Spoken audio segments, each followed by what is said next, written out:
There's a new war release. We got the Venezuela expansion. The U.S. says its biggest aircraft carrier strike group has now entered the Caribbean Sea. The U.S. Navy making that announcement a short time ago. The USS Gerald Ford is set to join major military exercises that are scheduled to begin today off the coast of Venezuela. The U.S. has already put more than a dozen warships and 15,000 troops in the region as tensions with Venezuela continue to rise. We've got full coverage for you. CNN senior reporter Betsy Klein is in Florida, where the president is spending the weekend. We're hearing from the Secretary of the Army today. What is he saying about Venezuela? Well, Frederica, there have been weeks of threats from President Trump as the U.S. has been amassing resources in the region. And the president's administration has launched at least 20 strikes on alleged drug trafficking vessels in the Caribbean since September. President Trump himself has said that he has authorized the CIA to operate in Venezuela. And we understand, according to reporting from our sources, that the president has been briefed a number of times in recent days, at least 3 times last week, on a range of options to move forward. That includes the possibility of airstrikes on military or government facilities in Venezuela. That's going to be crazy if that happens. As well as drug trafficking routes, as well as what could be a more direct attempt. I don't think they should do that. I think they should just figure out who the cartel members are and who the leaders in the government are. Just blow them up. Like, there's no reason to drag the military into this. Because, like, we're going to have relations with Venezuela after this. So, like, the least amount of conflict that you can have, the better. Because it lowers the probability that you're going to have problems with the country in the future. Like, that's it. That's my advice, right? Like, it's better to blow up a few guys than a bunch of them. Especially whenever the bunch of the guys are just following orders. They're just doing what they're told, right? It's the few guys who are the ones that are really the ones that are, making decisions. Oust the country's president, Nicolas Maduro. The president told reporters Friday that he'd made up his mind, sort of, but declined to provide specifics. Now, experts have described this military buildup in the region as significant. As you mentioned, we have learned that the USS Gerald R. Ford, that is the nation's largest aircraft carrier, has arrived in the Caribbean Sea as of today. Separately, there are roughly 15,000 military personnel on the ground. 10 F-35 fighter jets, as well as more than a dozen warships in the region. And we heard from Army Secretary Dan Driscoll a short while ago about the plans. Listen.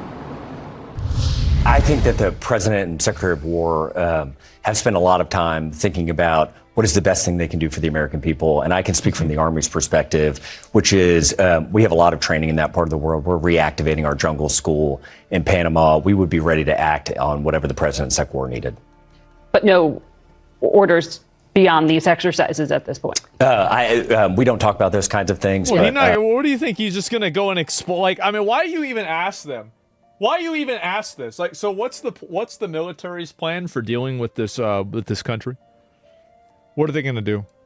We would be ready if asked.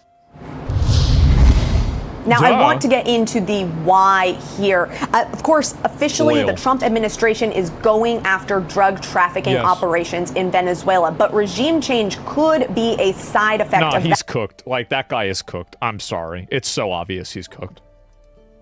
And efforts to oust Maduro have proven elusive to so many administrations, including the president's first term. We have no intel on the cartel's main headquarters. An excuse for war is crazy. Might as well say they have weapons of mass destruction. If we don't have intel on where the cartels are, I want my money back from the military. I want it back. If we can't figure out some rinky-dink South American paramilitary organization and where they're at, after $1 trillion, I want my money back. Yeah, I want a refund. Yeah, I want my Doge dividend for the $1 trillion in my pocket. If Trump ousted Maduro, that could allow him to claim some major wins. Of course, getting a strong man out and potentially an elected leader in, the possibility of enhanced collaboration on drug trafficking and migration flows, as well as potential deals in oil. Of course, all of this carries very high risks, and that is something that the president is now weighing, Frederica. Okay. Betsy Klein. Can you classify fentanyl as a weapon of mass destruction? I mean, it's clearly not. I mean, it's really bad, but it's not a weapon of mass destruction. I think it's let crazy. us know more as you learn it. Yeah. With me now is global affairs analyst Kim Dozier. Welcome. Good to see you. So taking all of those alleged drug boats out and now doing these military exercises in the region. Is this a prelude for something more in terms of U.S. military involvement in or on Venezuela? It certainly looks like that. What you see is a collection of forces, the kind that you would put together if you're going to do a series of airstrikes and strikes from those naval vessels on various targets across Venezuela. Most likely military targets, police targets, anything that would get in the way of Maduro being knocked out of power and possibly the opposition leader taking power. Anything that would challenge a successor's power. Also, possibly, they could just go after the drug cartels and various targets like that. That's what they should do. They should just go after them. Like, I mean, that's the easy thing. That's what I would say. Give Trump a little bit more maneuverability, because then he wouldn't be locked into a confrontation with Maduro and trying to get Maduro to leave power. So if the U.S. were if the ambition was to take out Maduro, that would mean that a U.S., whether it be a political or military planning, would know who the successor might be. Is the U.S. that far along in this kind of planning? If they're not, I want my money back. I say it again. If they're not on top of this, proactive, I want my money back.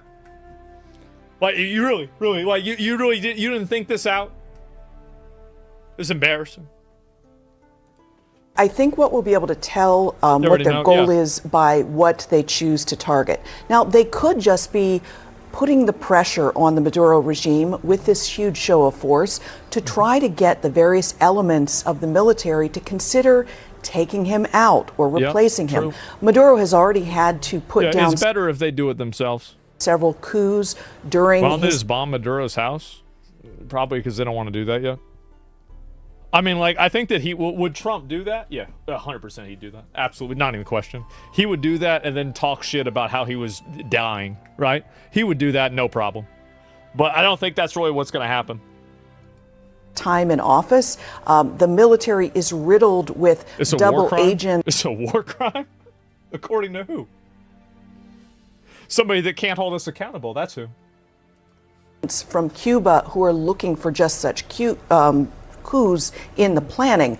But it is also what you do to try to show force that would do something like the U.S. has done in Iran or in Yemen, a series of strikes that do a lot of damage but don't put U.S. troops on the ground in harm's way. Exactly. What is Venezuela's military equipped to, and able to do? Is it able to be in some sort of sustained conflict with the U.S., or is it strictly one that is equipped to protect itself?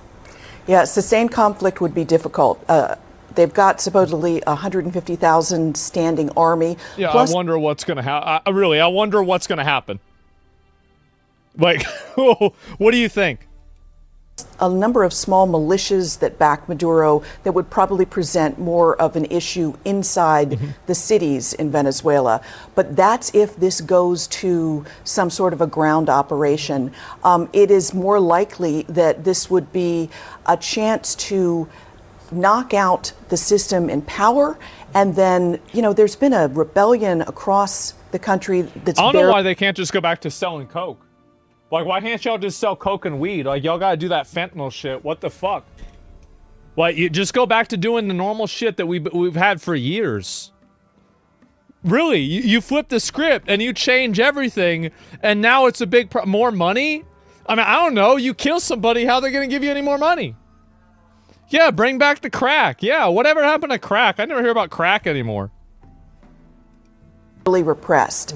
And so totally the White House chain? is probably Maybe, I don't know. banking on, if we push hard enough, that rebellion will surge forward, especially if people don't face the crackdowns that they've faced over the past several years of Maduro's rule. Oh, interesting. And then President Maduro has most recently, while being interviewed by CNN's own Stefano Posaban, he invoked Libya and Afghanistan when he spoke. Essentially saying to the U.S. that, we know what your track record is. Yeah. When you have involved yourself in any kind of regime change or conflicts. Yeah, the track record is that the person who's in charge is dead. That's the track record. That's what's going to happen. It happened to Osama bin Laden, happened to Saddam, happened to Gaddafi. It's going to happen again. Really want that here. I mean, that was quite clever, wasn't it? Yeah, come on. Yeah, look, also, if they do a head-on confrontation with the Venezuelan military, the military is well equipped to turn into an insurgency. It would be very hard to take this vast country that's about 30% larger than Texas. It's got it would be a real pain in the ass and a huge waste of money to actually have a war against Venezuela. It'd be much better just to cut off the head, figure out the main players, and then address them, come to a resolution with them if possible, and then just move on. Like, it would be a huge pain in the ass. Like, you probably end up killing like 20 million people, right? Like, I don't think that, I don't want to have that happen. That's crazy. Coast of 1,700 miles. And, generally, decapitation strikes don't work very well in the past. But if they can create enough friction that Maduro thinks, I can't stay in power, maybe someone like Russia would offer him asylum. It would have to be something like that the U.S. creates space. Yeah, you can go play video games with Assad in Russia. Yeah, go ahead. Have fun. Play the new Fortnite.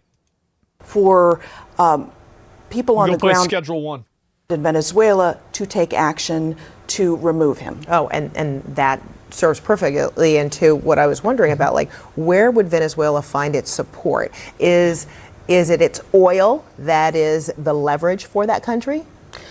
Well, Russia and China have been backers, and access to that oil is important. The thing is that Russia and China are backers for these countries until the U.S. actually starts attacking them. It's the same as they were backers of Iran.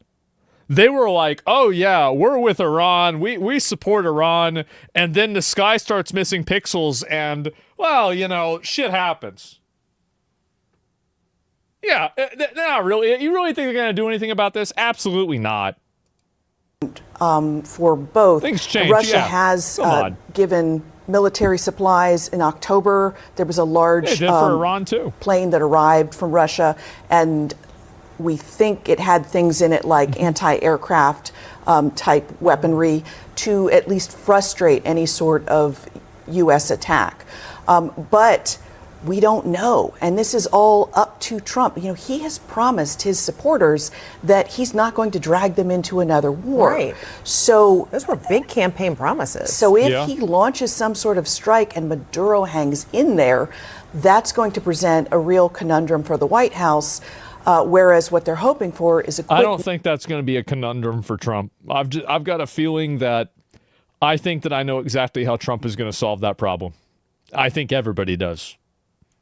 Win, and then Trump supporters in the Latino community in Miami, Florida, etc., will back him, and it'll look like a win in his own head. I love how there's like this assumption that like all of the brown Latino people are just collectively in favor of Venezuela. Like this implied racial solidarity that they're going to side with Venezuela. What the fuck are you talking about?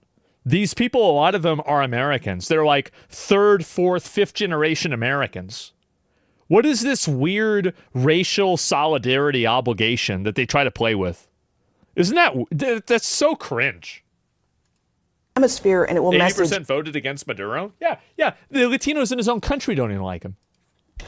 Other countries that the U.S. believes aren't doing enough Racist? to stop drugs, that they better they better crack down on it. What do you expect, though? All right, Kim Dozier, Usual thank you so suspects. much for breaking it down. Really complex, What have I been trying to confusing, say? but you put it in such a succinct way. I think there's a greater understanding of it now, for sure. Kim, thanks so much. There it is. And so we'll see what happens, right? But it does look like we're getting another war. We're probably going to, I think there's going to be something that happens. I do. I'm Mexican. People always think I'm against illegal deportations. I say, fuck them. Bro, everybody, bro, one of my friends, he voted for Trump from prison, bro. Like, yeah. The thing is that, like, and he got his friends in prison to watch my stream. He did. And like, because they get phones and shit in there, too. And, like, they going around, they doing this. And so there's this one friend, apparently, that he had. And this is, I told this one before, is that he had this one friend of his that was in jail. He had, like, a drug episode, and he killed, like, 6 or 7 people with an axe. Just killed them. And so he's in jail. He'll be in jail for a while. And that's good for me, right? Because he watches the stream. And so, yeah, that's it. Phones in prison? Of course you get phones in prison. Sure. Yeah, 600 people. Yeah, exactly. And so, yeah, he watches the stream. He likes the stream. He's around. And how do you vote if you're a prisoner? They have ways of doing it. Like, I don't know how it happens. You have to ask him. And so, yeah, no one like or care about Venezuela and South America besides the left people. I don't know about that. Yeah, I'm not really sure about all the details, but I do know for a fucking fact it's probably not going to turn out too well for them.